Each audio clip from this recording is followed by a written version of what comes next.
এক ইলিশের দাম 13,000 টাকা, 13,150 টাকা।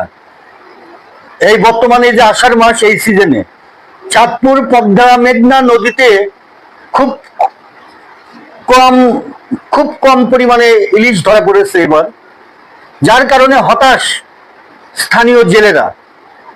তবে ইলিশ মাছ সরবরাহ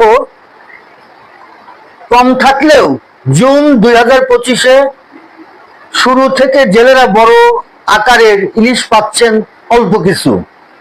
গত 23শে জুন চাঁদপুর বড় স্টেশন মাছঘাটে জেলেদের জালে ধরা পড়ে 2.5 কেজি ওজনের একটি ইলিশ, যা পাইকারি আড়তে বিক্রি হয়েছে 13,150 টাকা। তাহলে খুচরা বাজারে এর দাম কত হবে আপনারা নির্ধারণ করেন।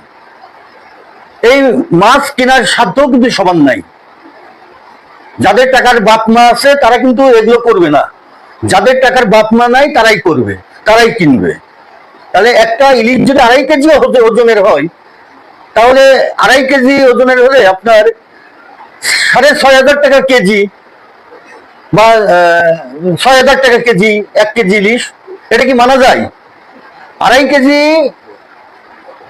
ওজনের ইলিশের দাম 13,150, তাও পাইকারি বাজারে। খুচরা বাজারে আরো বৃদ্ধি পাবে।